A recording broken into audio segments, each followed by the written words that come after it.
C'est la Minute Pia-Pia. Bonjour, bienvenue à la Minute Pia-Pia. Je suis ravie d'être avec vous aujourd'hui et j'espère de tout cœur que vous avez eu une excellente semaine. Alors, continuons sur notre lancée et développons une autre semaine encore plus superbe. Cette semaine-là, ce que je vous propose de vivre, c'est d'entrer sur le chemin de quelque chose d'un peu ludique, un peu joyeux et qui va être très simple. Pour ceux qui me connaissent, vous savez qu'en ce moment, je suis tombée amoureuse de l'émission de Marie Kondo, Tidying Up, c'est-à-dire, on va dire, qu'est-ce qu'on va dire? Ça ne veut pas dire faisons le ménage, mais rangeons. Alors bon, ranger, on sait très bien que chaque nouvelle année, ça fait partie un petit peu des résolutions, hein, on met de l'ordre, on range, on trie, etc.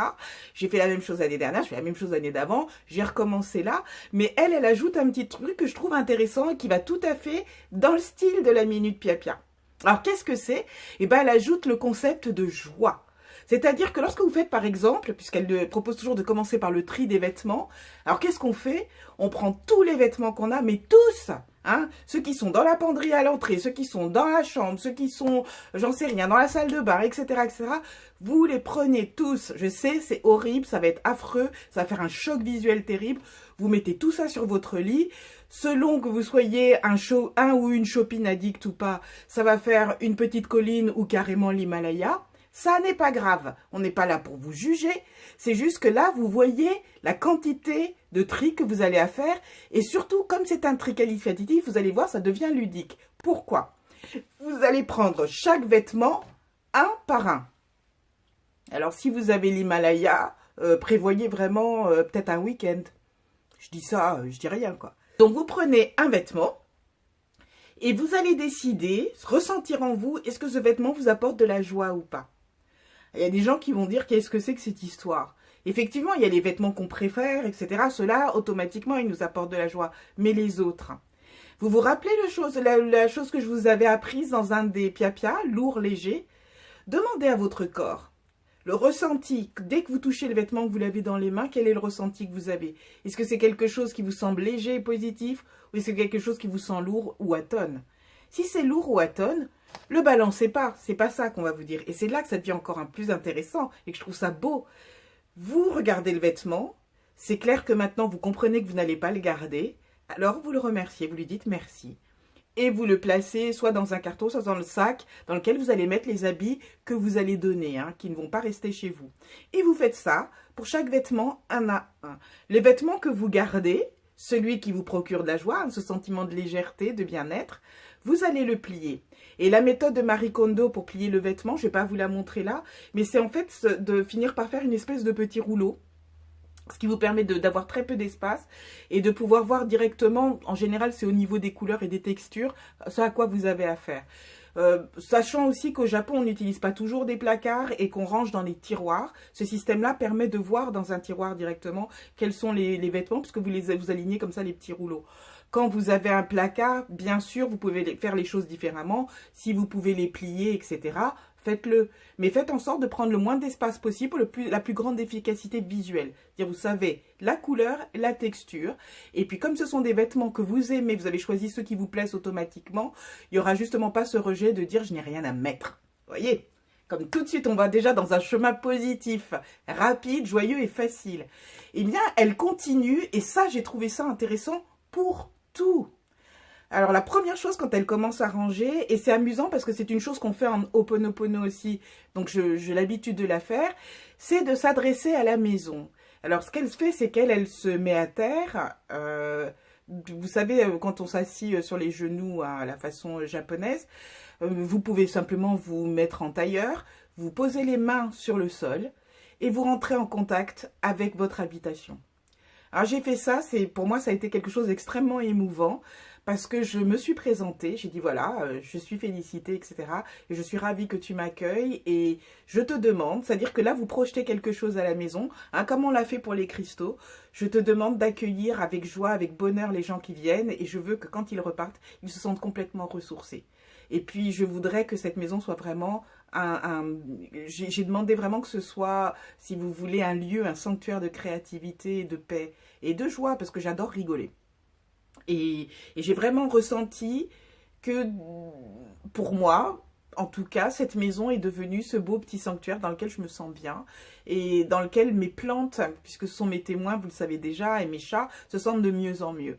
Donc elle fait ça parce qu'elle va dans les maisons d'autres personnes en expliquant clairement, je pense à la maison, qu'elle va intervenir, mais pour le bien de tout le monde dans la maison et qu'elle voudrait que justement toute l'harmonie soit restaurée dans le lieu dans lequel elle va intervenir. Donc si vous vous lancez dans un ménage ou justement un déblayage de tout ce que vous avez chez vous, commencez à en parler avec votre maison. Ça vous coûte rien et je vous assure qu'elle va vous inspirer sur les choix que vous allez faire. Partout, que ce soit dans la cuisine, dans la salle de bain, etc. Demandez-vous toujours: est-ce que ça me porte du plaisir? Et si ça n'apporte pas de plaisir, ça n'apporte pas de joie, etc., on donne ou on balance. Pour les photos, c'est la même chose et c'est là que ça m'a intriguée.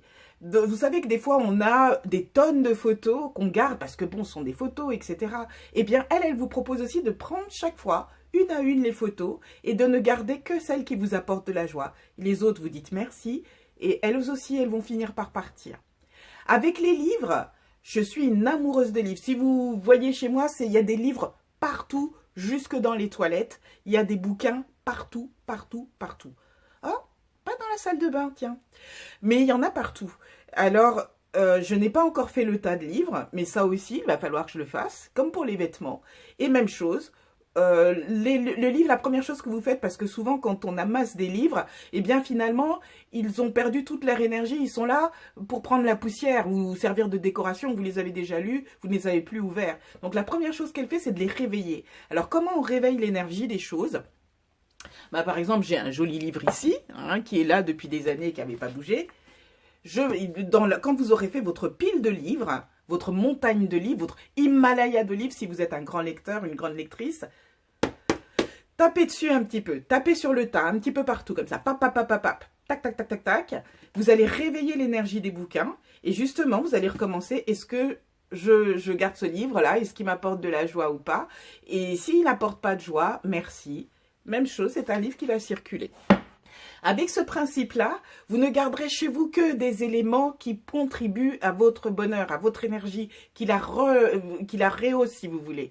Donc vous allez créer un lieu de vie qui va être vibrant. Vous allez le sentir en vous. Les gens qui vont venir chez vous vont le sentir en vous. Si vous vivez en foyer avec des enfants, un compagnon ou une compagne, vous allez tous en ressentir le bienfait. Ce qui est amusant, c'est qu'on peut aussi apprendre aux enfants à réagir comme ça. Et je vous assure que c'est une façon d'envisager la vie qui est extrêmement positive, mais surtout très, très, très efficace. Et donc voilà, c'était la Minute Pia aujourd'hui. J'espère que ça vous a aidé. N'hésitez pas à en parler entre vous. C'est vraiment quelque chose de sympathique, cette idée de choisir des choses qui vous apportent de la joie. Même chose dans la vaisselle, même chose dans tout. Et ne vous sentez pas coupable de ne pas garder le mouchoir de bonne maman. Parce que si ça ne vous apporte pas de la joie, il est là comme un gouffre d'énergie perdu. Ça ne sert à rien.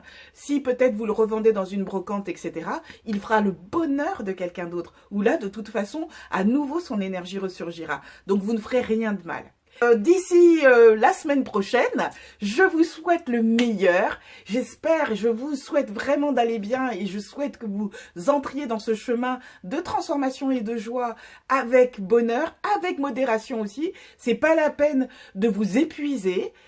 Quand elle fait son émission, c'est une émission, donc c'est bien sûr qu'elle va pas suivre les gens pendant un an, mais vous êtes chez vous, prenez le temps, décidez aujourd'hui je fais ça, demain je fais ça, etc.